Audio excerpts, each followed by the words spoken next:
Hey guys, tonight we settle in for a journey, far away from modern comforts, back to a time when medicine was a beautiful, chaotic mix of prayer, pragmatism, and pest control.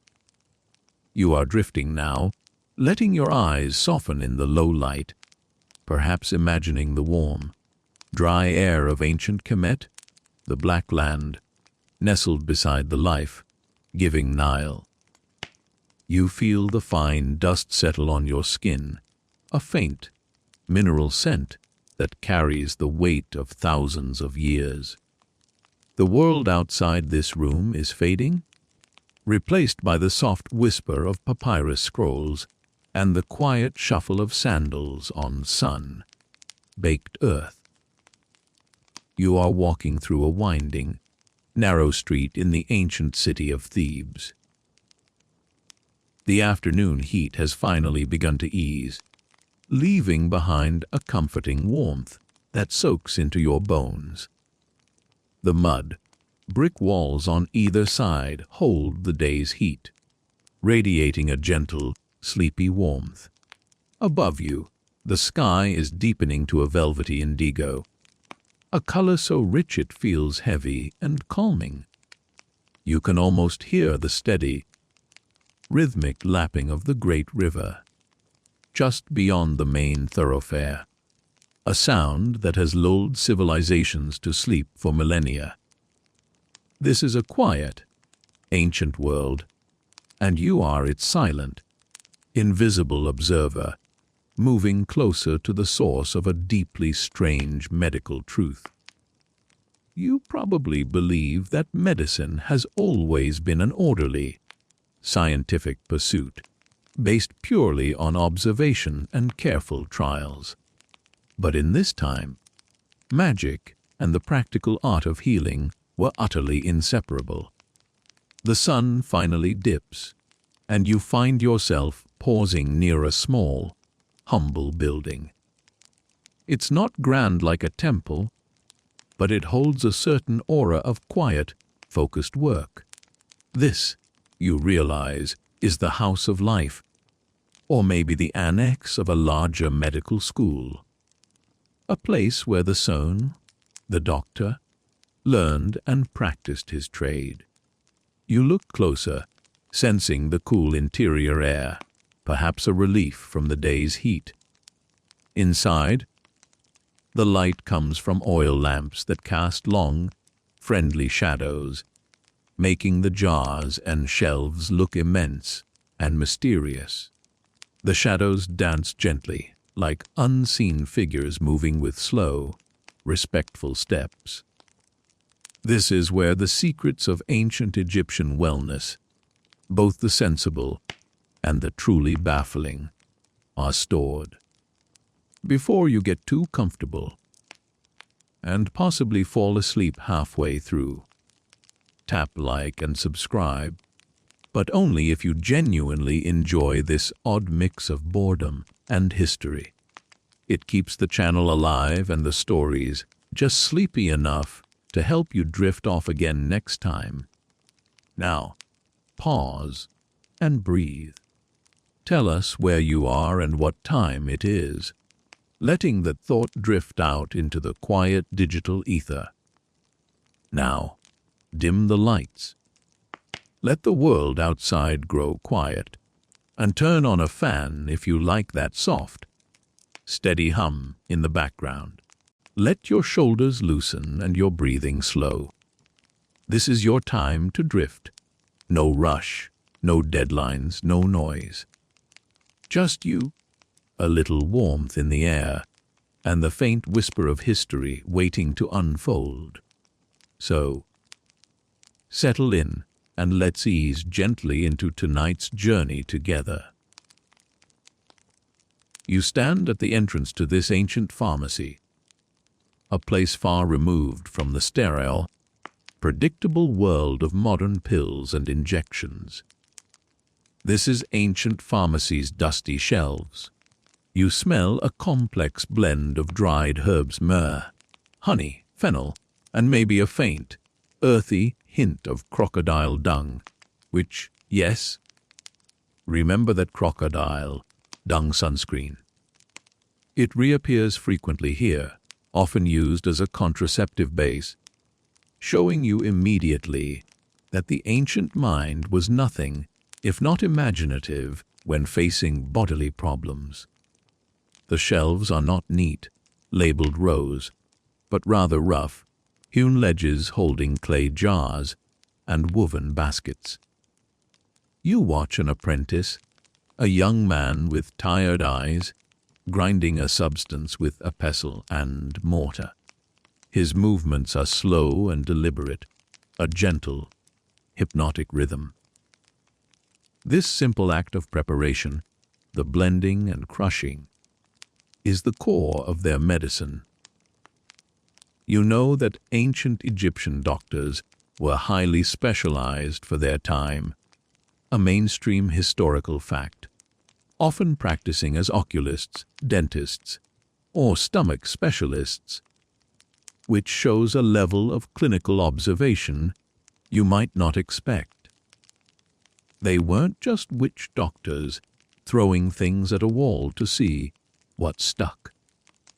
They were thoughtful observers of symptoms, even if their conclusions were sometimes unusual. You look at a list written in neat hieratic script on a scrap of papyrus. It's a prescription for a toothache, a common complaint that plagues all humanity, regardless of the millennium. The cure listed includes cumin, onion, and incense. Not bad, you might think. At least it smells okay. Then your eye travels to another entry, one that demands a stronger, more intense treatment for perhaps a festering wound or a persistent, low-grade fever that refuses to break. The list of ingredients becomes stranger, darker, and more rooted in the animal kingdom. This is where the magic begins to truly bleed into the physical. Ancient Egyptian medicine operated on the belief that illness was often caused by malevolent forces, demons, wandering spirits, or even simply the displeasure of a god. The cure, therefore, needed not just chemical power, but a patropic power, the power to ward off evil. You need an ingredient that held a certain essence, a certain life force, a protective or symbolic quality that could frighten the invisible attacker away or absorb the negative influence. Historians still argue whether the most complex rituals were performed by the swnw, the doctored, or the wabu, the priest healed. But the truth is they often overlapped, like two colors bleeding together on a wet palette. The doctor treated the body, but the priest treated the spirit, and often the prescription handled both jobs simultaneously. A powerful, earthy ingredient, something linked to the chaotic, untamed side of nature, was often seen as carrying a particularly potent form of protection. You notice a small, lidded wooden box tucked away on a lower shelf. It is surprisingly light and doesn't hold a lovely, smelling resin or a rare mineral pigment. Instead, you sense a faint, dry, unsettling odor that suggests something organic, preserved, and perhaps not meant to be smelled at all. This box, you realize, holds the animal-based remedies, the parts and pieces of creatures great and small, each thought to contain a specific power. It's a peculiar, quirky tidbit. But the Egyptians also believed in something called sympathetic magic, which meant that if an animal possessed a certain trait, eating that animal or its part could transfer that trait to the patient. For example, Eating a lion's mane might grant courage. And you might think this sounds a little silly, but doesn't your modern diet include things like energy bars that promise to make you feel like a beast? In the gym, the ancient Egyptians simply took the concept much more literally and with much less appealing packaging. In this ancient belief system, the raw mouse emerges as an ideal medical component. Think about the mouse for a moment. It is a creature of the night, living in the darkness, the unseen places, the edges of the human world. It is incredibly fertile, constantly reproducing, a symbol of life's tenacious, unstoppable renewal. It is also a creature of chaos and destruction, nibbling at grain stores, burrowing into foundations. This duality, the life force and the destructive force, made it powerful. It's a tiny vessel holding immense, raw, uncontrolled natural energy. When a physician of the time wrote down a prescription, he wasn't just listing chemicals. He was orchestrating a subtle confrontation between the patient's internal demon and an external, powerful force of nature, sometimes delivered with a dash of honey to make it more palatable, which is still quite optimistic, frankly. You move closer to the box, your steps quiet and slow. You can almost feel the dry, brittle texture of whatever is inside, waiting to be ground, mixed, or simply, and most bizarrely, consumed whole. The shadows seem to deepen around this particular shelf, a silent, ancient testament to desperation and ingenious invention. This wasn't about finding an antibacterial agent. This was about finding a primal, spiritual counter-agent. You picture the doctor, the song, sitting cross-legged, the papyrus unrolled before him, the lamp sputtering softly. He reviews his patient, perhaps a child with a mysterious, crippling disease, or an old farmer with chronic, aching joints. He runs through the list of known remedies, starting with the simple vegetable poultices, the reassuring, sweet-smelling substances. But when those fail, he moves to the heavy hitters, the remedies of last resort, the powerful, symbolic agents designed to shock the system, or the evil spirit, right out of the patient. And often, waiting on that list, is the humble, yet mighty, raw mouse. It's a sobering realization. The doctor's knowledge was vast, organized, and written down, but its underlying framework was rooted in a cosmic, magical understanding of the universe that you, with your modern mind, can only softly observe from the edges. The fact that they used papyrus scrolls, such as the famous Ebers papyrus, to meticulously record these thousands of remedies and procedures is a profound testament to their seriousness. They weren't making things up on the fly. They were creating a codified, written tradition of medical practice, even if that tradition included, as a common item, a tiny, desiccated rodent. The thought is enough to make you feel completely disconnected from the present, anchored only by the soft, steady hum of your own breathing. The air in this imaginary room feels heavy with the scent of dried up hope and the quiet conviction that everything in the world, from the smallest grain to the greatest river, holds a secret, therapeutic power, if only you know how to unlock it. You feel a soft, calming drift in your awareness. The focus narrows down to the single, strange ingredient waiting inside the box. The tiny creature that represents a crossroads of ancient practicality and deep spiritual belief.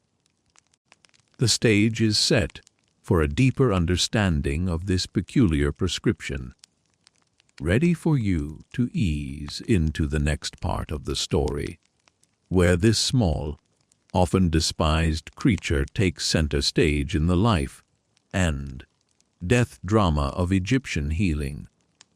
Let the quiet darkness envelop you further as we prepare to uncover the precise role this raw ingredient played in their complex pharmacopoeia. You let your gaze rest upon the small dust box once more, feeling the quiet weight of its contents. This is where you meet the Nile's tiny, raw patient, the common house mouse, not as a scurrying pest, but as a potent piece of ancient pharmacy. The night has deepened outside. The sounds of Thebes are muffled now, perhaps only the distant, gentle rhythm of an animal chewing its cud, or the soft, steady sigh of the desert wind finding its way between the mud bricks. These are the deep, soothing sounds of a world long asleep, letting your own awareness slow down to match their pace. The little creature, Mus musculus domesticus, was the ultimate survivor in the Egyptian world. Think of the mighty granaries, those monumental structures designed to hold the wealth of the two lands, brimming with the precious, life-sustaining flood-grown grain. The ancient Egyptians measured wealth and taxes directly in bushels of grain, which is a powerful, mainstream historical fact, meaning the mouse was not just a nuisance. It was a threat to the entire economic stability of the kingdom. And yet, no wall, no cat, no guard could ever truly stop them. They thrived in the chaos of human storage, multiplying with impossible speed, a tiny, unstoppable force of nature. It is this very persistence, this tenacity in the face of elimination, that the ancient doctor sought to capture. When the physician looked at a sickly patient, weakened by fever or a mysterious wasting disease, they saw a body lacking life force, and when they looked at the mouse, they saw life force distilled small, quick, endlessly fertile, and utterly defiant. To ingest the mouse, particularly in its raw state, was to steal that defiance, to force the stubborn spirit of the pest into the failing human engine. It was an extreme form of sympathetic magic, far more potent than simply wearing a protective amulet. You imagine the subtle preparation. It's not always a fresh, unfortunate creature, although sometimes it was, especially for topical applications. More often, the mice destined for the medical shelf were preserved, either dried until brittle in the relentless desert sun, or perhaps steeped in a preservative like natron, giving them a desiccated, mummified quality. They would be stored, as you see in the box, awaiting their fate, becoming part of the complex puzzle of healing. When needed, the doctor or the apprentice would take one, perhaps placing it on a grinding stone. You can almost feel the dry, fine grit of the mortar, the slow, rhythmic pressure of the pestle turning the small, stiff body into a powder, a paste, or perhaps just a coarse mash. The aim was not to make it appetizing, That would be asking far too much of ancient pharmacology. But to make it consumable, this ground mouse might then be blended with something sweet and viscous, like honey, which they knew had antiseptic properties, or perhaps beer, a staple of the Egyptian diet, used here as a carrying agent. If you think modern energy drinks taste questionable, imagine trying to choke down a dark beer mixed with ground, sun-dried mouse. It makes your morning coffee seem like the height of luxurious palatability, and you feel the soft irony settle over you as you drift. The insistence on the raw state is key, as we noted earlier. Cooking, boiling, or roasting was the domain of the human, a process that imposes order and removes the wildness. When the illness was seen as a wild, uncontrolled thing, a demon or a fierce spirit, the remedy needed to be equally wild, equally untamed. The uncooked mouse was a direct transfer of raw, unfiltered power from the earth to the body. It bypassed the gods and the refined processes of civilization, offering a primal, energetic punch. You might pause to consider the range of non-mouse ingredients used alongside this strange prescription. For example, a quirky tidbit you recall is the use of pig's teeth ground into a paste to treat specific pains, an equally unusual choice that again relied on using a tough, permanent, or enduring part of an animal to transfer its characteristics. These doctors were not hesitant to utilize the entire spectrum of nature, from the fragrant petals of the lotus to the grittiest, strangest pieces of animal anatomy. Let's be honest, the thought of consuming raw mouse is highly unpleasant, even in this sleepy, dreamlike state. But to the ancient patient, desperate and weakened, the prescription represented a flicker of hope, a powerful invocation of nature's resistance. It wasn't meant to be enjoyed. It was meant to be a forceful, perhaps even painful, act of defiance against the illness. The difficulty of the cure often reflected the perceived power of the cure.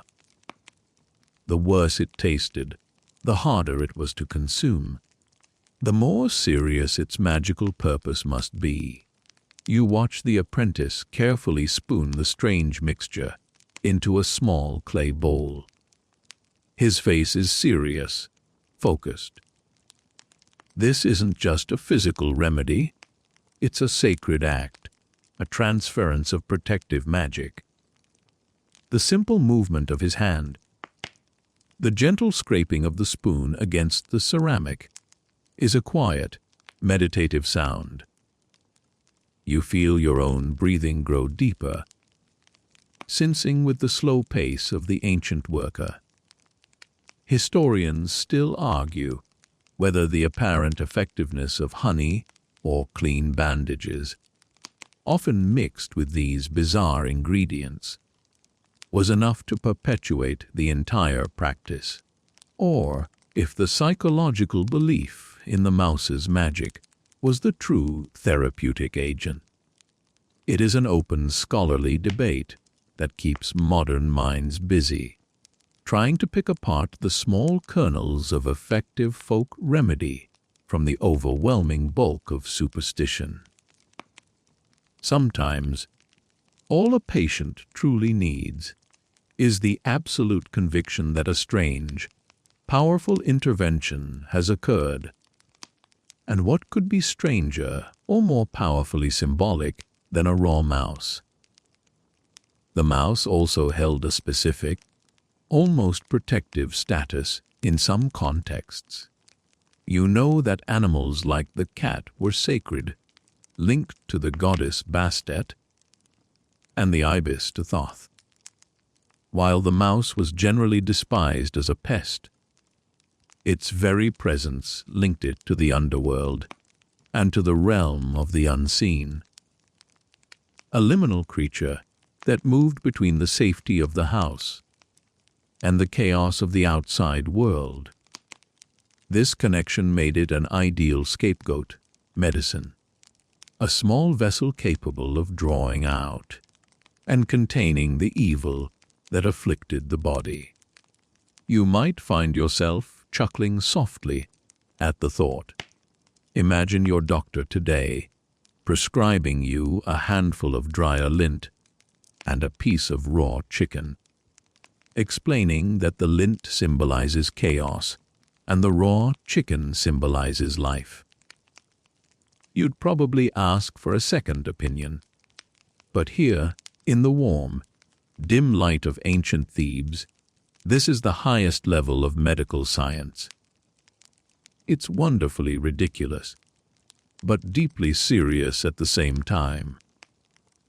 The line between what works and what simply feels right is blurry here, and that blending is a large part of why we still find these ancient prescriptions so utterly fascinating. This use of animal matter was widespread. If the condition was chronic, like persistent pain in the joints, the prescription might call for a small, preserved mouse mixed with fermented bread, a simple carb, loading dose of ancient protein. If the condition was acute, a sudden fever or a wound, the remedy might be more aggressive, requiring a fresh preparation where the full, primal essence of the mouse was thought to be most active. You observe the doctor moving toward the patient, a woman lying quietly on a woven mat, her breathing shallow. He doesn't offer the remedy with a flowery, reassuring speech. Instead, he speaks a short incantation, a set of soothing, rhythmic words meant to align the patient's spirit with the protective power of the medicine. The words are gentle, meant to lull both the patient and the unseen demon into a sense of false security. The quiet murmuring is the sound of ancient hope, and it wraps around the room like a soft blanket. The thought is comforting. Even in their most bizarre, unappetizing remedies, the intent was always to soothe and to heal, to bring the body back into balance with the cosmos.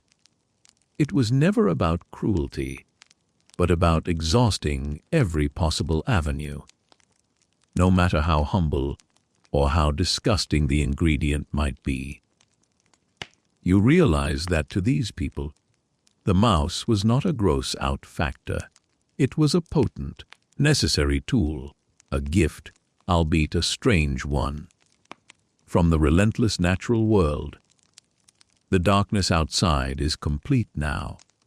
You feel entirely surrounded by the quiet hum of the ancient night. The details of the pharmacy, the clayed pots, the dried herbs, the silent box of prepared creatures, all begin to soften at the edges, dissolving into the gentle, reassuring obscurity. You are drifting closer to sleep, held by the steady, measured pace of this long-ago world, ready to understand the deeper logic behind using why raw. Magic meets practicality in the next section. To fully appreciate the philosophical leap that separated the cooked from the uncooked, the edible from the medicinal, let the slow, ancient night hold you as you continue your quiet journey. You remain anchored in the dim, warm interior of the ancient healing house, the soft scent of earth and dried herbs still faintly present in the air. We turn now to why raw. Magic meets practicality. digging into the fundamental logic that separated the mouse ingredient from something simply cooked and consumed. It's a subtle but powerful distinction in the ancient mind, one that tells you a great deal about their understanding of power, spirituality, and the natural world. The quiet atmosphere here is deeply conducive to rest. You hear a soft, almost imperceptible sound of sand shifting outside, a gentle, hypnotic hiss that reminds you of the immense, timeless desert surrounding the fertile Nile Valley. You are comfortable, letting your thoughts slow down to the gentle rhythm of the distant river, the deep, steady current of history flowing past you. The ancient world was extremely practical when it came to diet. If something was edible and abundant, it was cooked. Cooking served several purposes. It made food safer, easier to chew, and far more palatable. It was a process of domestication, bringing the wildness of nature under human control. Bread, beer, roast meat. These were the hallmarks of civilization, the evidence of human ingenuity. But when dealing with medicine, the rules often inverted, when the goal was not nourishment, but confrontation, a struggle against a hidden illness or a demon. You needed an ingredient that had not been tamed. You wanted something that held its original, fierce essence. Cooking the mouse, the physicians believed, would drain it of the very power they sought. It would become mere food, inert and powerless against the forces of disease. Think of it as a battery. The raw mouse was fully charged, brimming with the chaotic, unstoppable energy of the survivor. Cooking to them was like letting the battery completely discharge. You wouldn't put a boiled piece of papyrus in a spell, nor would you use a cooked mouse in a potent remedy. You needed the unadulterated essence, the pure, dry energy of the creature that thrived where it wasn't supposed to. This ties into a foundational principle of ancient belief, the division between the ordered world, Maat, and the disordered world, Isfet. Maat was everything good the pharaoh, the predictable flood, the clean canals, and the cooked meal. Isfet was chaos, the invading enemy, the unpredictable sandstorm, and the sudden, inexplicable illness. When the body was struck by disease, it meant Isfet had gained a foothold.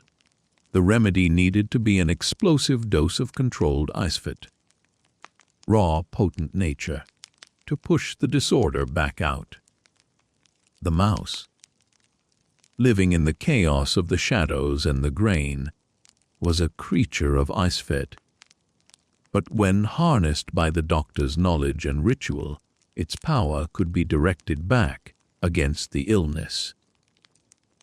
It was, in a way, fighting fire with fire, or, rather, fighting disorder with a carefully managed dose of disorder.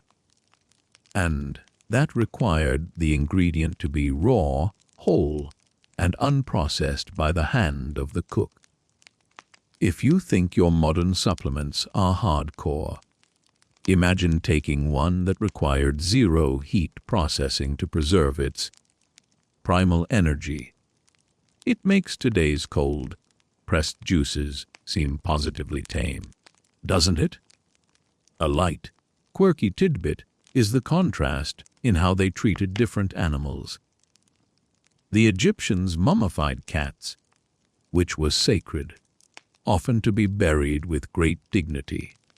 But the mouse, the economic pest, was dried, ground, and ingested as medicine. It's a complete inversion of cultural value. The animal you adored was preserved to remain whole in the afterlife. The animal you despised was broken down and consumed raw to keep you whole in this life. It's a wonderful, sleepy paradox. You watch the doctor now as he prepares a small poultice. He is grinding not just the mouse, but also mixing it with frankincense, a mainstream historical fact that shows they were blending the spiritual and the physical. Frankincense was expensive, highly prized, and used in temples for purification and to honor the gods. Its inclusion alongside the raw mouse suggests that the physician was trying to elevate the base, chaotic remedy by adding a scent of the divine, making the treatment both powerfully chaotic and ritually acceptable. This blending was essential for complex prescriptions. This combination of the divine scent and the raw ingredient is where scribe and doctor, two sides, begins to intersect with the raw prescription. Every prescription, written on papyrus scrolls like the Ebers or Edwin Smith papyri, was a combination of ingredients, measurements, and verbal spells or incantations. The recipe was only half the treatment. The other half was the language, the structured words that gave the chaotic mouse powder a direction and a purpose. Historians still argue whether the written spells were purely psychological reassurance, or if the ancient Egyptians genuinely believed the words fundamentally changed the chemical composition of the ingredients. It is an open scholarly debate that highlights the complexity of separating their science from their spirituality. For them, the words were as tangible an ingredient as the honey or the mouse itself. The words were the control, the structure that domesticated the raw power of the rodent, just enough to make it therapeutic. The scribe, often a highly educated person linked to the temple, meticulously recorded these recipes. He wasn't just transcribing, he was preserving a sacred body of knowledge. These scrolls, heavy with thousands of years of practice, were the doctor's authority. When the patient saw the complexity of the scroll, the detailed list of ingredients, and the meticulous measurements, it gave the strange remedy a powerful sense of validity. If it was written down, if it was codified in the house of life, then it must be correct. You see the scroll unrolled, its fibers dry and brittle. The hieratic script is elegant, running in neat columns. It details not just the mouse, but also the preparation method. The small one, dried in the sun, ground to a coarse flour, mixed with fermented dough, and consumed raw at sunset. The specificity is key. The precise instructions on when and how to consume it were vital to ensuring the raw power was properly transferred. If you ate it at noon, maybe the sun's mart would purify it too much. If you ate it cooked, the magic was lost. It's interesting to compare this ancient medicinal approach to our own modern relationship with food.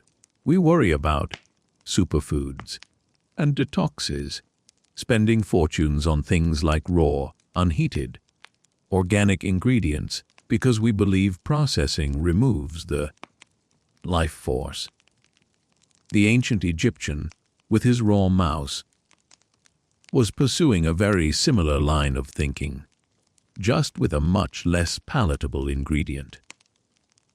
The core belief is the same: nature, in its unrefined state, holds the key to vitality.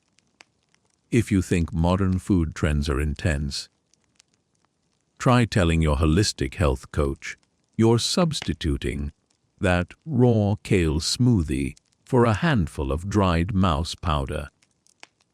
It's a funny thought, a gentle chuckle in the quiet room.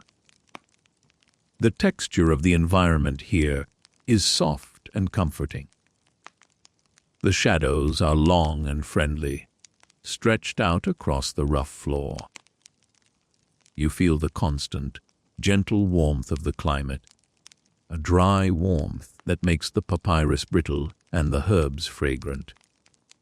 This dry heat was, in fact, the first processing tool. By simply leaving the small creature out in the sun, the Egyptians were creating a stable, long-lasting ingredient.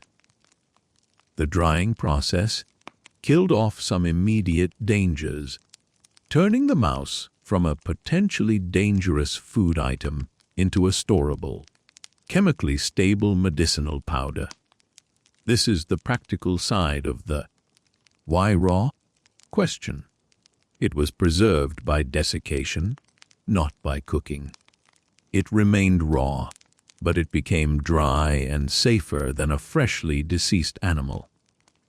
The physician understood the cycles of life and death, the decomposition that followed life. By halting that cycle through rapid drying, they believed they were capturing the mouse at its peak life force, locking it into a preserved, potent state. It was a primitive form of freeze, drying, aimed at preserving energy rather than flavor. You are lulled by the slow, meticulous pace of this ancient pharmacy, where every action, every choice of ingredient, was rooted in a deep, layered philosophy. You feel the quiet reassurance of history's slow unfolding. The air is still, and your focus is sharp yet calm, centered entirely on this strange contradiction, the filthiest pest becoming the purest form of power. The doctor's craft, scribe and doctor, two sides, relied entirely on this paradoxical thinking. The scribe formalized the chaos. The doctor prescribed the chaos. Both roles worked together to convince the patient that the powerful, terrifying essence of the raw mouse was now contained, controlled, and working on their behalf. The slow, steady rhythm of the pestle and mortar has stopped. The small amount of the strange paste is now ready, waiting for the patient. The final preparation, the words of the incantation, the moment of consumption, all of it designed to create a powerful, unforgettable experience. The sheer oddity of the remedy was, in itself, a form of medicine, demanding the patient's full psychological surrender and belief. The deeper you sink into this sleepy story, the more you realize that ancient healing was fundamentally about belief. And sometimes, the strangest cures are the easiest to believe in, because they feel so drastically powerful. You are now prepared to see exactly what spectrum of afflictions this bizarre remedy was prescribed for. The quiet warmth of the ancient medical room settles over you again, deepening your sense of calm. You let the image of the dry, raw mouse paste fade slightly, and your focus shifts, now to the source of the doctor's authority, the written word. We are now contemplating scribe and doctor, two sides, examining how this peculiar knowledge was meticulously recorded and passed down through generations, giving legitimacy to remedies like the raw mouse. The silence is thick and reassuring. You hear only the soft, gentle rustle of the papyrus scroll as the doctor unrolls it further, perhaps retrieving a new remedy for a new ailment. This is the sound of preserved knowledge, a fragile artifact holding immense power. Papyrus, that delicate paper made from the river reeds, represents the ultimate connection between the Nile's chaotic life and the ordered thoughts of the physician. The scribe, a figure often overlooked in the history of medicine, was the essential partner to the doctor. The doctor dealt with the messy, unpredictable reality of the sick human body. The scribe dealt with the elegant, eternal order of the text. The scribe's education was rigorous, a mainstream historical fact, requiring years of memorization and practice to master the thousands of hieroglyphic signs and the faster, cursive hieratic script used for daily records and letters.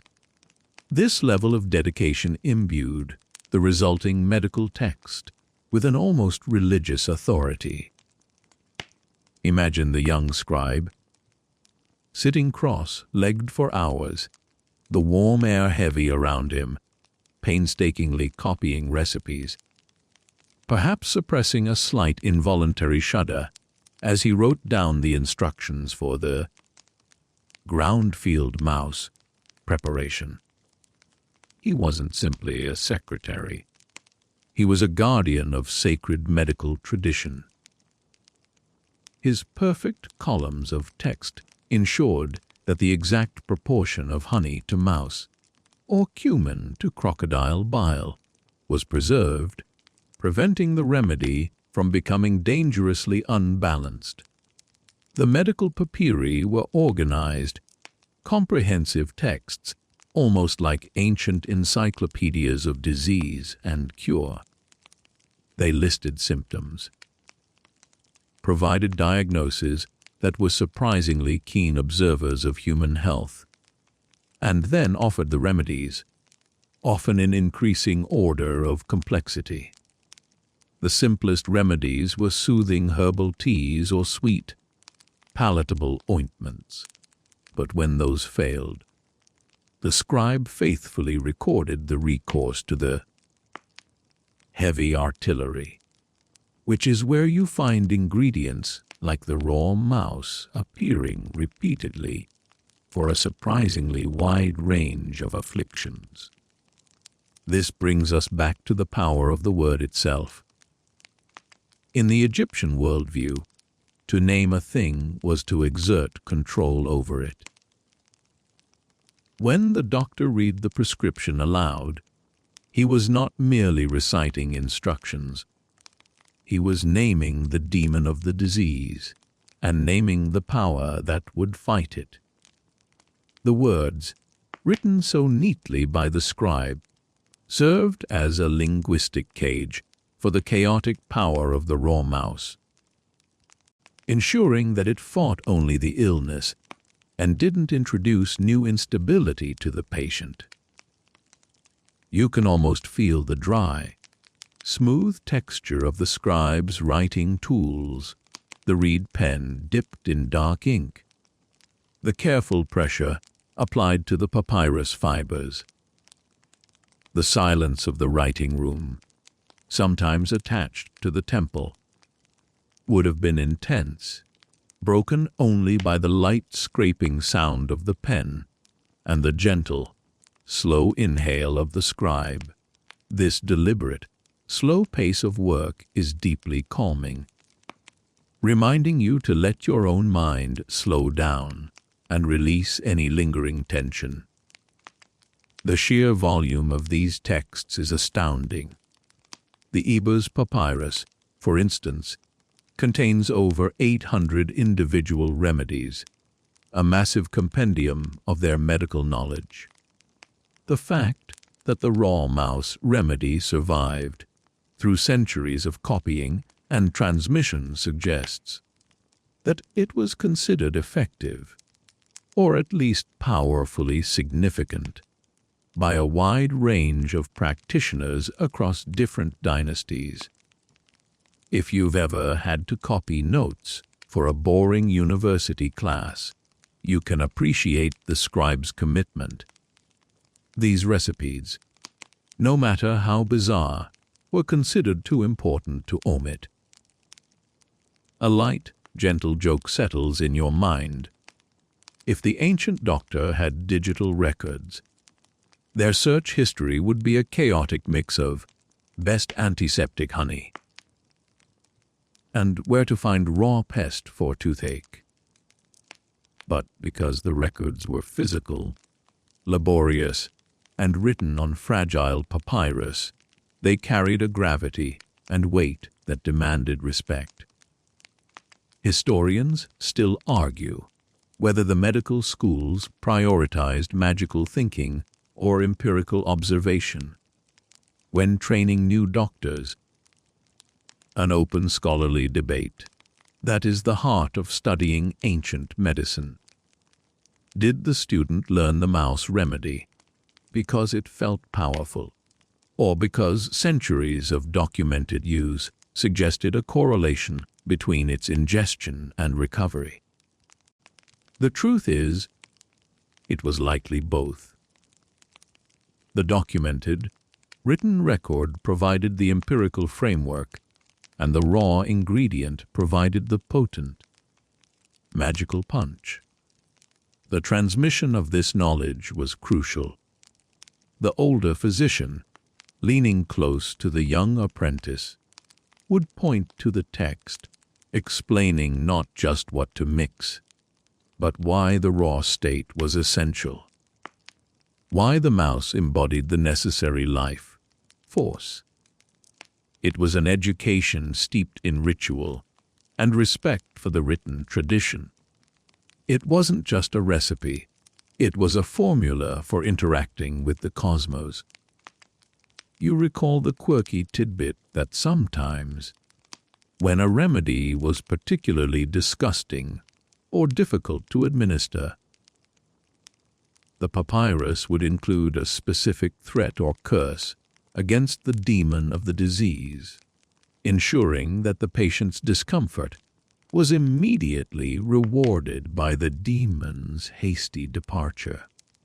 This dual approach, physical ingredient plus verbal command, is the core of their therapy. The soft, steady glow of the lamp illuminates the scribe's careful strokes. The act of writing itself was a stabilizing force against the chaos of illness. By putting the unruly power of the raw mouse into the orderly lines of the hieratic script, the doctor and the scribe together made it manageable, transforming a pest into a potent protector. You feel the slow, methodical pace of this intellectual labor, and it is soothing. The weight of the doctor's authority comes from this quiet, consistent dedication to documentation. You realize that every time a doctor prescribed that peculiar mixture of ground mouse, honey, and beer, he was performing a ritual passed down through a physical chain of fragile papyrus scrolls. That is the essence of scribe and doctor. Two sides, the doctor's hand administered the cure, but the scribe's hand gave that cure its enduring power and its place in history. The consistency across thousands of years is a mainstream historical fact that underlines the strength of this shared tradition. Even the traditions involving the most unusual ingredients. You let your awareness drift now, following the lines of text as they detail the various applications of this bizarre remedy. It wasn't just for one type of affliction. The mouse was versatile. It was a general purpose, high potency tonic for whatever ailed you. If you were sick, weak, or mysteriously plagued, the mouse was probably on the menu. The sheer scope of its application is what we must examine next, letting the list of ancient complaints wash over you like a gentle, rhythmic tide. You feel the gentle, almost hypnotic rhythm of the ancient world surrounding you, the quiet space of the healing house holding you in a sense of deep stillness. The papyrus, that link between the scribe and the doctor, remains unrolled, its dry surface revealing the strange, sweeping scope of remedies. We are moving now to the list itself, examining the remarkable versatility of this raw rodent. Head to toe mouse for everything. The night air is completely still. You hear only your own slow, steady breathing and the faint, far-off sound of water moving on the Nile, a sound so ancient and constant it feels like the steady beat of the world's heart. This profound quiet encourages your mind to relax, letting the unusual nature of these prescriptions simply drift into your awareness without resistance. The ancient Egyptian physician was not shy about using the mouse for a massive variety of complaints, often mixing it with other equally strange, yet powerfully symbolic, ingredients. Remember that their understanding of the body was holistic. An illness in the finger might be caused by a problem in the stomach, or perhaps a demon entering through a wound on the foot. The cure needed to be equally holistic, addressing the body, the spirit, and the external influences all at once. The raw mouse, being a symbol of life's chaotic endurance, was deemed suitable for almost any condition where the patient needed a massive surge of vitality. Let's begin at the top, moving gently down the list of ailments. For headaches or cranial pains, the kind of throbbing discomfort that makes you want to hide in the deepest shadow, the mouse was sometimes ground and mixed into an ointment. It wasn't always ingested. Sometimes it was applied topically. Imagine the finely ground powder of the dried mouse mixed with oil or perhaps fat, rubbed into the temples or the neck. The idea was that the tenacious life force of the creature, directly applied, would physically push the pain out of the head. It's a comforting thought, in a strange way, that the pain wasn't yours, but an intruder being physically forced to leave by a raw, powerful agent. Moving down to the teeth and the mouth, the mouse remedy becomes particularly common. Ancient Egyptian dentistry was surprisingly advanced, yet still riddled with excruciating problems like abscesses and decay, often caused by the grit from their stone, ground flour wearing down the enamel. For these deep, agonizing pains, the prescription could be fierce. You might find a whole, roasted mouse, a slight deviation from the raw rule. Perhaps to sterilize it for the mouth, or perhaps to capture a slightly different, fire-purified power, used as a topical application or a raw, ground mouse mixed into a paste to be applied directly to the gums or the abscess. The enduring nature of the mouse was meant to fix the decaying permanence of the tooth. Now, for internal and systemic issues, the raw mouse was most popular.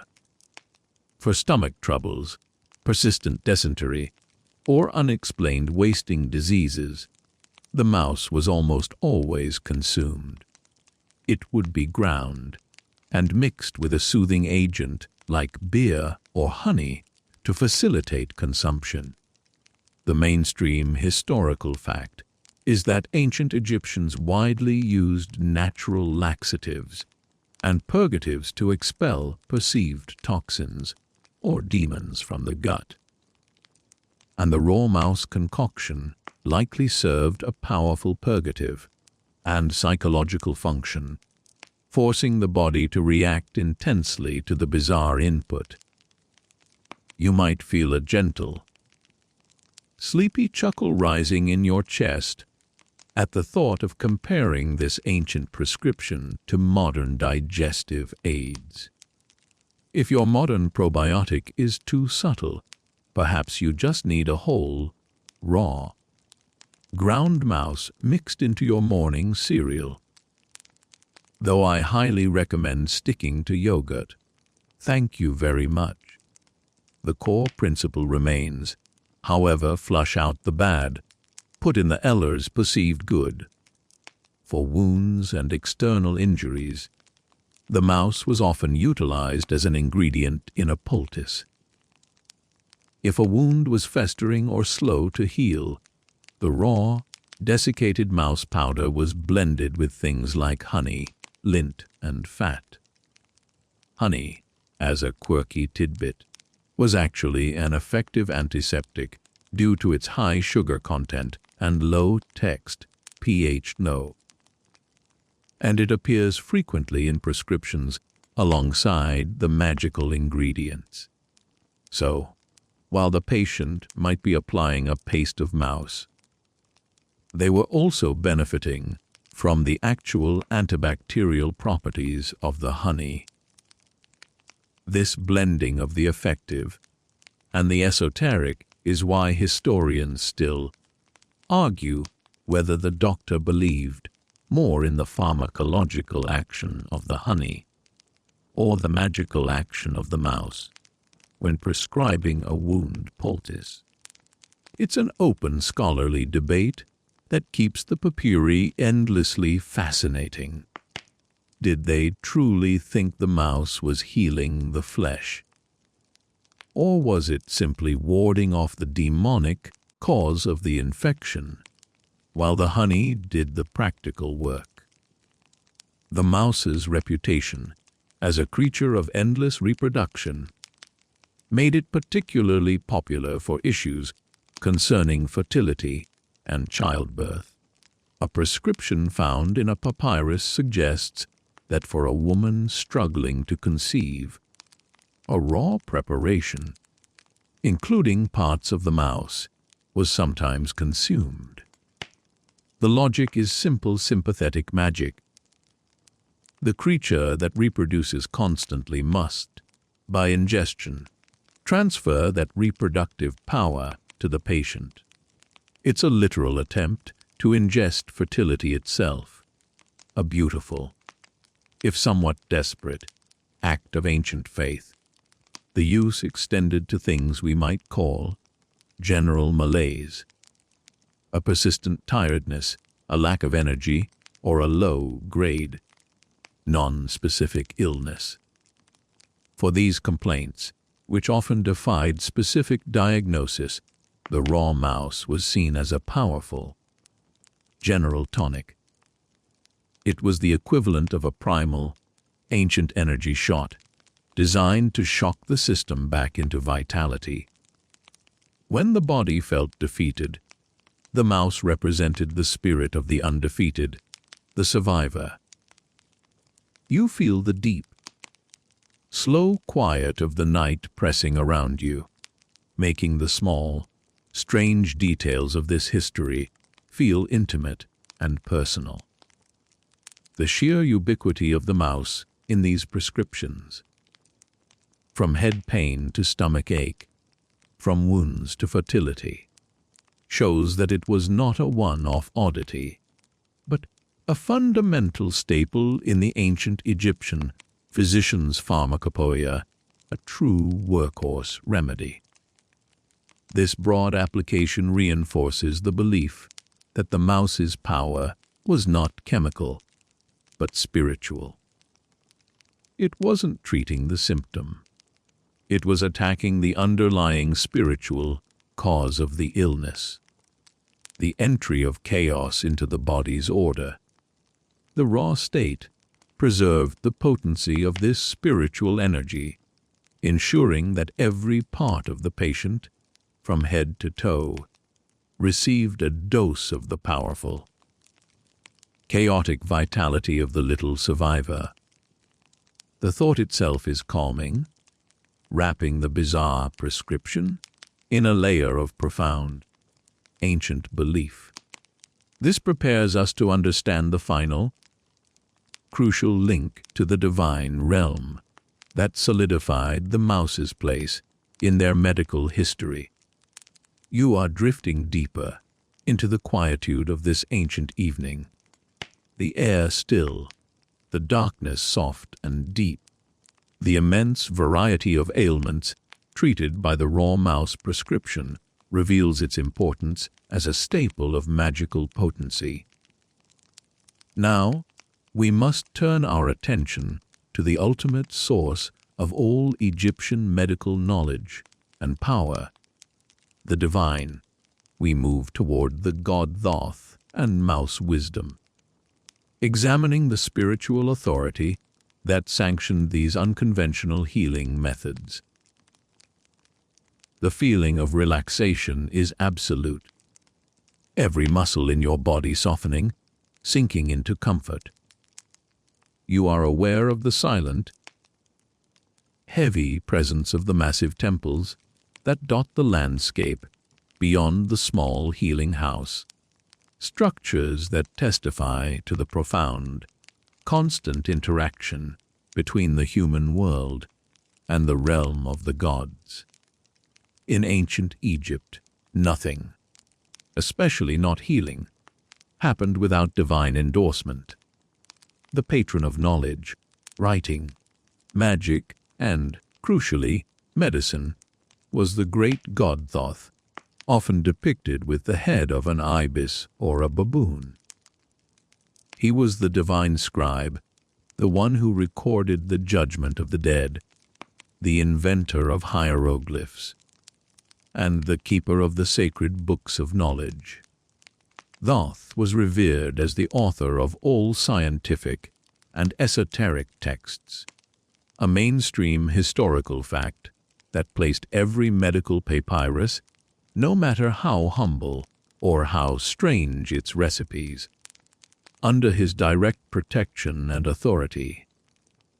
When an ancient Egyptian doctor, the Sun, mixed a poultice of honey and raw mouse, he was not just following the instructions of a previous doctor. He was implicitly following the instructions of Thoth himself. The entire medical profession was, in essence, a priesthood dedicated to translating and applying the gods' divine wisdom regarding the human body and the fight against illness. This spiritual framework made even the most bizarre remedies acceptable, perhaps even mandatory. If Thoth sanctioned the use of a despised pest, then the pest must possess a powerful, hidden, God-given virtue. The connection between Thoth and the mouse is subtle but profound. Thoth was intrinsically linked to chaos and order, the very concepts that defined the mouse's power. As the keeper of knowledge, he had the ability to structure and harness chaos, turning the wild energy of the cosmos into understandable writing and effective magic. The mouse, a creature of Isfet to disorder, living within the borders of Ma'at, ordered, was a living embodiment of the tension Thoth managed. By using the raw mouse, the physician was calling upon Thoth's ability to take something chaotic and weaponize it for healing. You might feel a gentle, sleepy irony in the idea that the patron god of intellectual rigor and writing was also the silent endorser of recipes involving the grinding up of vermin. It's a wonderful paradox. It's like saying the head of the modern research university also insists on including a handful of dried up raw leftovers in the standard pharmaceutical cocktail. You let the soft chuckle fade as you realize the deep seriousness with which they viewed this divine command. A quirky tidbit that reinforces this spiritual connection is the belief that Thoth was responsible for maintaining the correct balance of the lunar cycle, and the moon was often associated with dark, cyclical powers and the raw, nocturnal world. The world of the mouse. The raw preparation, consumed often at night or sunset, was tapping into these Thothic, lunar energies, drawing its power not from the bright, ordering sun, but from the mysterious, magical moon. The use of incantations, which we mentioned earlier, is the clearest link between Thoth and the mouse prescription. Every time the doctor spoke the words over the raw remedy, he was acting as a proxy for the god. The incantations often began by invoking Thoth, asking him to lend his power to the ingredients, to give the mouse preparation the force necessary to expel the demon. This is where the medical practice transitioned fully into magic, with the spoken word elevating the physical paste into a divine weapon. Historians still argue whether the medical emphasis on Thoth's authority stifled future empirical innovation or merely provided a stable foundation for safe practice. It's an open, scholarly debate that questions if the divine seal of approval made doctors too reluctant to stray from the papyri. Why experiment with new herbs when the current prescription, endorsed by the god of wisdom, already includes the potent chaos controlling power of the raw mouse? The scribe, whose role was to preserve the word of Thoth, ensured that the prescriptions were not altered. The mouse was not just a historical hangover. It was a deliberate, divinely inspired ingredient. You feel the profound sense of continuity in this ancient culture, where the wisdom of the earliest doctors was seen as eternal, protected by the gods, and therefore entirely reliable. This certainty, this deep faith in the system, must have been incredibly comforting to the sick patient, offering a sense of order in the frightening face of illness.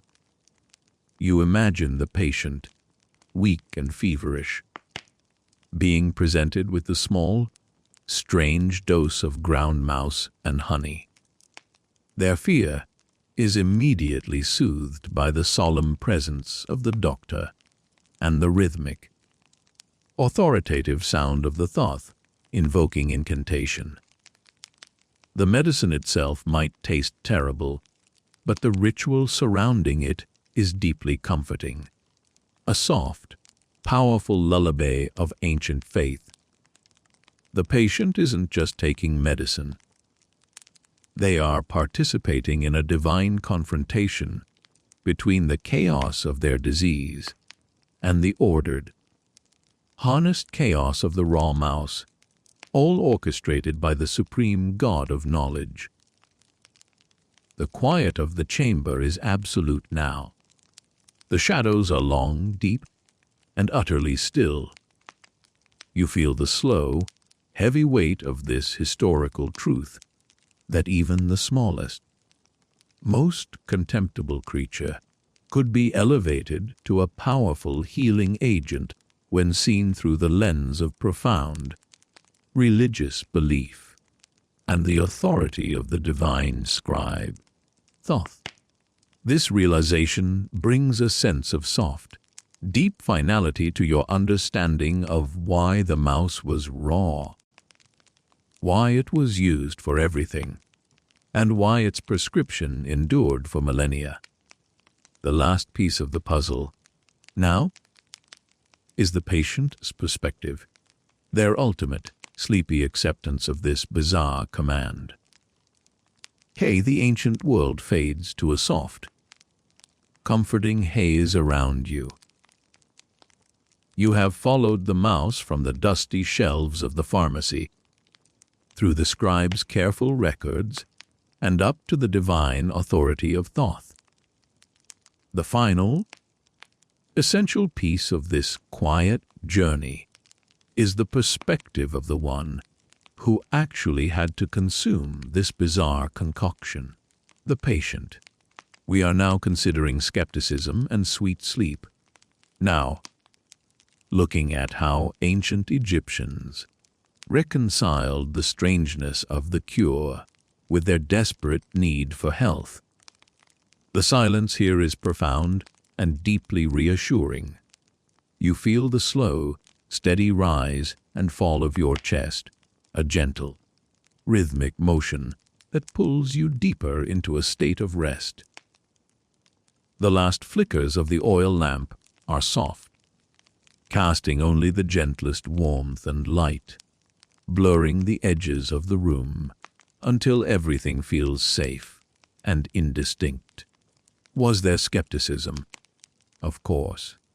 Human nature doesn't change over millennia, even in a world deeply rooted in magic and divine intervention. You can imagine the patient, or their family, pausing, perhaps wrinkling their nose slightly as the small, dark paste was presented. You might think, surely someone asked, couldn't we just try more honey? This moment of doubt is universally human.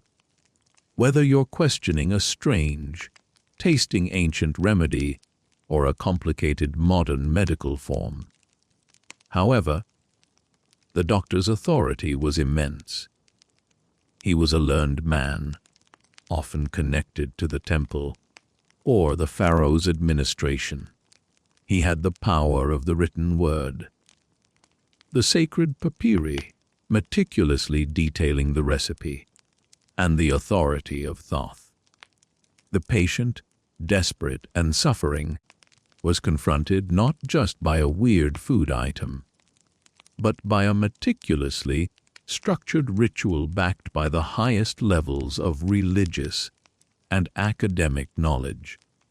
When presented with the choice between continued agonizing illness and a foul-tasting, raw, ground mouse prescribed by an agent of Thoth, the choice, though unpleasant, became clear.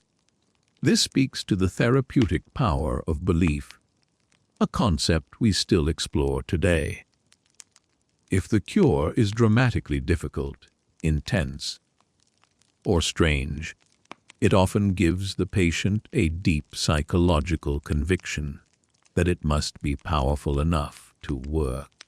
The sheer oddity of consuming a raw, sun-dried mouse was in itself a powerful psychological medicine, signaling that this was not a gentle herbal tea, but a serious, primal intervention against a serious, primal illness. A gentle, humorous thought drifts through your mind. If you paid a year's wages, in grain, naturally, for a remedy, you'd probably tell yourself it tasted fantastic, even if it was a mouse. The investment, both financial and emotional, ensured compliance and fostered belief in the cure. A quirky tidbit that supports the idea of cultural acceptance is that many ancient cultures, including the Egyptians, viewed certain small rodents as having apotropaic properties, the ability to avert evil. These creatures, living underground or in the walls, were considered intermediaries with the unseen world. Their use in medicine was not simply random. It was integrated into a larger, accepted system of magic and protection. This made the raw mouse an extreme, but understandable, extension of their belief system. You feel the deep, slow flow of time, recognizing that these practices endured because, often, they worked just enough. Historians still argue whether the high psychological compliance with these bizarre remedies led to a higher rate of spontaneous recovery or simply masked the lack of pharmacological efficacy in the non-honey ingredients. It is an open scholarly debate that questions the role of the placebo effect in ancient times. When the non-mouse ingredients, like clean linen or effective honey, failed, the raw mouse was the psychological boost that spurred the patient's will to survive. The power of documentation, that mainstream historical fact of the meticulously kept papyri, was the final reassurance. When the doctor consulted the scroll, pointing to the hieratic script, he was showing the patient that this was not guesswork. This was codified, proven, and sacred knowledge. It was the ancient equivalent of seeing a clinical trial result, a long, written history of success.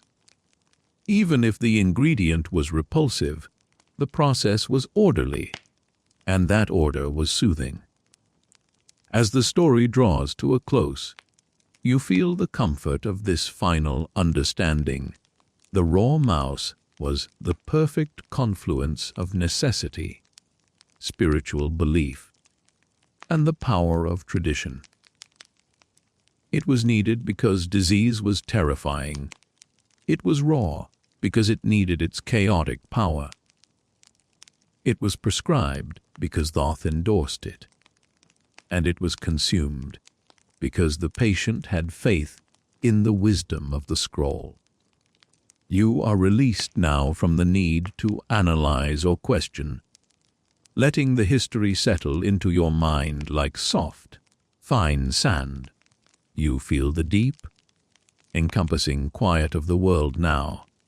The ancient city is gone, replaced by the soft, familiar stillness of your own space. You are perfectly comfortable, perfectly safe, ready to release the final thoughts of the raw mouse, the dusty pharmacy, and the careful scribe. The journey is complete, and the only task left is to simply drift.